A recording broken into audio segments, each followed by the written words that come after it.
Hello, everybody, and thanks for checking out my video blogs and presentations as well as interviews from my Soul Talk radio show. It's very much a pleasure for me to be able to do this work and be able to help humanity as well as it's just a passion of mine. I get pretty excited about it and putting things together, so I have a lot of fun doing it as well. But today I want to talk about the law of attraction. And of course, some of you have probably seen my video on the seven natural laws. And of course, that's the law of vibration is what we would consider the law of attraction. And what that actually means, and it can kind of get kind of convoluted in the way we perceive it. And so, what I want to talk a little bit about is our thoughts, but I also want to talk a little bit about what the law of attraction is or is not, because we tend to get a little bit militant about how it works and how to be and how to change our ways and stuff like that. The first thing you have to know, I'm not going to put bullet points on this presentation, but I just want you to really think about these, and you can write them down.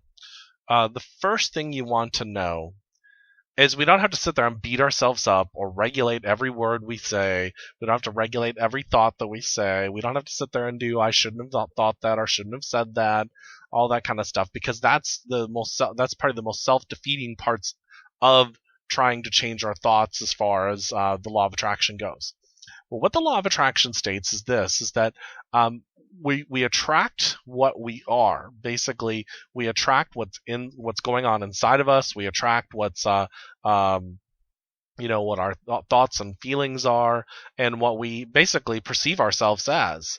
And so what that means is that there's a story in the Bible where Jesus says, "I am the King of Kings," and so why that's actually a very important story is he's declaring, and he says it with such confidence and understanding of who he is, that when he says, "I am the King of Kings," that is a vibration. It's a resonance. He is saying, "I'm not a peasant. I am not.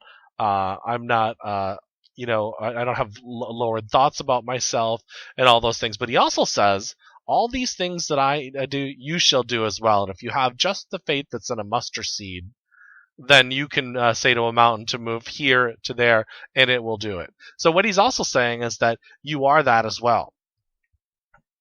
And so, I mean, we can go into other texts, but this is the one that's most familiar to a lot of people. So what he's kind of saying here is that if you declare who you are, if you say who you are, then you will start to change your frequency. He also says change your thoughts, change your life. So that's not the exact wording, but basically saying you'll change your thoughts and how you feel about yourself, you'll change your life. It's a really hard concept for people to think about, because we think of ourselves as the raisin in the galaxy. And when we think ourselves as the raisin in the galaxy, it's very hard for us to perceive the words King of Kings or cosmic mind or unlimited mind or cosmic potential or the omnipresence or that you are source. And so, but when we say that we are not that, we are creating a world of not that. And so basically you get to be whatever you want. You can be limited, you can be unlimited. You can be sad, you can be happy. You can be depressed, or you can be motivated and excited and stuff like that. So this is how I would suggest changing your life. Is you want to start with each thought, or you want to start with just changing how you think about yourself. Now, that's not regulating your thoughts. Self-regulation does come later, and it is a part of the process. I'm not saying it's not. However, what I am getting at is let's just start working on you first. So there's a couple things you want to understand, though. When we talk about unlimited potential and the unlimited mind, when we start saying that, we are this and we are that, and that does not come with ego mind. And that means that the ego mind, the mind that sees itself as small, that's trying to project itself as being great, it's still coming from a small perspective, trying to give the illusion that it's something that it's not, at least that it doesn't perceive to be. It is that, it just doesn't really believe it, but then it tries to project it so that it feels better about itself. And so that's a falsehood. That is a false doctrine, and that is a false sense of security for somebody. So, however, if we go out and we think about this just for a second, and we look at our perceptions, I would start by just looking at yourself. So, one exercise I would give you is to go and stand in front of your mirror in the morning and take 5 minutes, look at yourself directly in the eyes, eye to eye, and start telling yourself that you love yourself. Why I want you to do this, because I want you to really pay attention to what the face is doing. I want you to pay attention to what your body is doing. When you say I love you to yourself in the mirror, how does your face react? Does it twitch? Does it squint up? Do the eyes start moving? Does your body start to get a little bit of anxiety? Do the shoulders start moving a little bit? Do you get a reaction from that saying I love you? It's kind of like if you walk up to a teenage boy, a mom walks up to a teenage boy and hugs him and says, I love you, son, and kisses him on his cheek right in front of all of his friends. He's going to be like, oh, Mom. The truth is he really wants the love from her. He really cares about her, but he's embarrassed about the perception of what other people think. And then what happens in the inner world is if you were to say, I love you to yourself, and you're not used to it, or you're a little bit nervous about love, or you've been hurt, or your body feels like it hasn't gotten this love from you, it's going to start reacting in this uncomfortable manner like the teenage boy. So right there, if it starts reacting in the uncomfortable manner, we already know we got a place to work. So how you do that is that you keep on doing this exercise every day, and then at night when you get home, you start processing that, or actually throughout the day you start processing that, and you start saying, why did I have this reaction to myself? Why, when I said I loved myself, did I have a reaction? It's interesting what you'll come up with. That I had one girl that says, well, no, I don't love myself. I love everybody else, but I don't love me. I'm a big lover of everybody else. I want to do everything. I want to make them happy. And my response to her in our session was, well, what about making you happy? Oh, no, I could never do that. That's selfish. I don't want to be considered as selfish. And she had a program from very young age where her parents had taught her that you have to give in order to receive, and then anything else is considered to be selfish. That's actually correct. We give to receive because there's a natural flow of the universe. What we put out there is what we're going to put back, or what we're going to bring back. However, if you don't give, it is not necessarily selfish, and selfish is a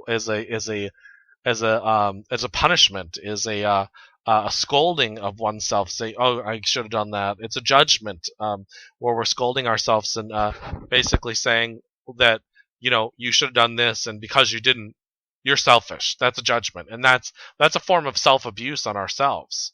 And so, however, the truth is that what we do put up there comes back. So if we give out love and we give love to ourselves, guess what we're going to be getting back to ourselves? We're going to be getting love. So the more we give love to people, the more we're going to get back love. And really the good part of this is where they talk about when my cup runneth over in the Bible. What they're saying is that when your chalice, when your gauntlet or grail, so to speak, is full of life and love and joy and happiness and all that's in pride and security and humbleness, all those things that give us strong character and strong foundation, then when it runneth over, this is what we can give out to others. So we have to have a full glass of who we are and perspective or security and understanding of ourselves. And then when we have that solid foundation within ourselves, when we're secure with ourselves, then we can really start being of service to other people. And so, because then what you're going to be doing is you're going to be an emanation, a vibrational emanation of the law of attraction, the law of vibration. You're going to be teaching by example, and you're going to understand that as I give love, I'm going to have love. And as I understand that I am love and I do love myself, then that will start to flow through me. These are not just empty words now. They become something that is very profound. So now let's go into abundance, because the very statement of him saying, I am the King of Kings, he's saying that I know that I deserve. It's not a chip on your shoulders type of deserve. It is not an entitlement, a sense of understanding that he deserves. It's saying that I am a child of the great God, the great source that is within all of us, and you have that you deserve that as well, because the consciousness that created all of us, which is us, we didn't create this down here to not deserve. We didn't create this to live in poverty. We did not create this to live in in fear. We didn't create this to live in domination over other people. We created this so we could create this beautiful understanding of how spirit and the energy of the universe works, and the flow of the universe and the flow of the divine and all that kind of stuff, so we could live in synergy with each other. And so what happens is that we put this energy out here of trying to one up each other. We try because in ourselves we feel like we don't have, and when we feel like we don't have, we feel like we have to do something to have. And so if you know, just like I am the King of Kings, and you know that you emulate that, and I always say this: I'm a divine prince of the great God of the universe. And I know that that is me. And I know that that is you. And I know that is all things. And so this is where people get tied up, because when they say, well, no, that can't possibly be me, you're just thinking of yourself as the flesh. And when you're just thinking yourself as the flesh and the physical mind, then your thoughts are in this limited state. And that's okay, because the flesh in itself cannot perceive superconsciousness. However, if you drop into your brow chakra, your third eye, your all-seeing eye that is within you, then you can fully understand who you are, because then you can have an experience. And this is where people get twisted. I have a friend that says, well, none of this can be possible because it's not explained by science, not logical. And that's the truth, because nothing in this physical world can be explained, or the spiritual world or the experiential world that we're talking about in superconsciousness cannot be explained by the physics of the physical world. Can't happen. So what's happening is we're sitting in this physical place, this limited space in our physics mind, our physical mind, and then we're not experiencing the other half of who we are. And because we're not doing that, we're just stuck in this left hemisphere of this physical mind, and we need to be in this physical mind, in the spiritual mind. There's a merging of the two, and when there's a merging of the two, and then when they come together, we become Christed. And so, and then when you have that place and you have that understanding, when they are both working in conjunction with each other, when the marriage has happened, when the marriage inside of yourself has happened, the divine masculine and the divine feminine within yourself has merged as one, then we have changed our thoughts and we have alchemized ourselves into a state of superconsciousness. And when we're in that state, we are aware of our physical self, and we are also aware of our spiritual self. I had an amazing experience after my mother had passed away, where she had stepped inside of my body and she said, Jer, this is what heaven feels like. And what she was showing me, as I knew of my physical body, I knew the perceptions of my physical body, I had an understanding of it. I also knew what superconsciousness meant, and I understand of what the cosmos was. And I understood that as I was in that space, that I was the omnipresent. I also was very aware of my physical life. So there was a balance in those few seconds that she showed me between the physical and the spiritual. There was a synergy that was happening between them. And so what happens is that our mind goes out and it starts thinking about our bills, it starts thinking about our cars, it starts thinking about everything else that we have to get done, that we have to do this in order to get ahead. And that's that place within us that is still limited. And that feels like it has to get ahead. It has to do. I interviewed Amit Goswami a long time ago, or a couple years ago, and he said it's kind of like a doobie. And when you think about that, it's because we have to go out and experience in order to change our thoughts. Because we come from this place of limited perspective, our paradigm is this, and then we have to go out and experience in order to change that paradigm. And when we do, then we start to shift those thoughts. And when we start to shift those thoughts, we go out and we do, and then we be so we can process. We do, and then we be so we can process. And so what happens is that we really start to change who we are. This is exactly how I was talking about the mirror exercise. You look at yourself, you love yourself, you give that, you understand that, you process it throughout the day. So that's the doing.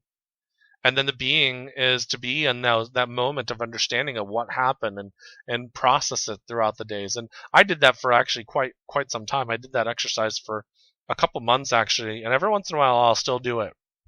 The other thing you can do is you can do eye work with your friends, your loved ones. I suggest it for lovers. Um, and why this is so important is as you're changing your thoughts about who you are, you're going to start changing your vibration. See, what happens is where if we want something, if we want to be here, we want to attract a lover, we want to attract more abundance, we want to create all that. The truth is we already have all those things. Those things are in our paradigm. We just haven't brought it into our physical vision, our physical life. And so we have to become a vibrational match with whatever it is what we want. Well, what happens is that we get distracted by a lot of things, so then we are not even sure of what we want. So I see people that say, oh, I don't want love, that'll never happen for me, blah, blah, blah, blah, blah. That's a defense mechanism. That's a defense mechanism because everybody wants to be loved. Everybody. And some people say, well, it doesn't have to be in intimate relationships. Well, the truth is that every one of us wants some form of intimate relationship with somebody. We want to have that person that we can share our lives with. And some people would say, well, we can do that with our friends. And you're absolutely right. And so what I really want you to challenge yourself to really look at your thoughts. Is that the truth? Are you being completely authentic with yourself when you're saying that? And if you're not being authentic with yourself, then what you're doing is you're creating what is called a cross purpose. You really want an intimate love, but you're saying, well, I can have this with friends, you can have all this. The excuses become the brake, and then the I wanting intimate relationship is on the gas. So you got your foot on the gas, you got your foot on the brake, and you've created cross purpose. It's working, and the energy is actually working against itself. And you're pushing against yourself and not creating what you want, and you're creating more confusion in yourself. So what's happening is your vibrational frequency is at creating more confusion for yourself. So it creates more circumstances of confusion. This is why we say, why do I keep on attracting these type of people? Why do I keep on getting these type of jobs? Why do I not ever get ahead? It's because you're not sitting in the moment and understanding where you're at, looking at it, growing from it. And then if a person like me comes along and say, well, that's a lesson, you take the word it's a lesson like you're doing something wrong. And I've done it. Everybody's done it. And the thing is that we're never truly doing anything wrong. We're just experiencing. Now, if you want to change your experience, you have to change your thoughts. So there's a lot of little different exercises that you can work with. And this is what I do in my work. So, my clients call me and then I help them through these thoughts. And so when I don't give them the thoughts, they have to find these thoughts with them themselves. They're saying, I want this. And I'm saying, well, let's take a look at that. Because all their answers are within them. And when we can change their vibrational frequency, and then we can get it to match and be congruent with whatever it is that they're wanting, it's going to happen. And when they become the first step is to become at peace with themselves. And when they become at peace with themselves, then they can start to see things clearly and work through things. But if they're all wrapped up and everything is miserable in their lives, they're not at peace, so they can't even see it clearly to even start working on it. So they have to first start with themselves. That's why every practice in healing says, heal thyself. And the reason why it says that is because when you can heal yourself, then you get to have the clear picture so that you can start seeing things from a perspective of, where are my thoughts? And you can start working through that and growing. So I really hope this was helpful for you. Check out my website at www.jeremymcdonald.net. You can also check out my show at www.soultalkradio.org. We've added actually a couple different show hosts on there as well. I hope everybody enjoys this, and if there's anything else that you would like to learn about, I'm going to try to do a series of these. You can definitely put them, those suggestions, down in the comments. Please subscribe to this channel. I would really enjoy having you on it, and share this video with anybody if you would like, or if you think they would enjoy it as well. Thank you so much. Love you all, and be blessed.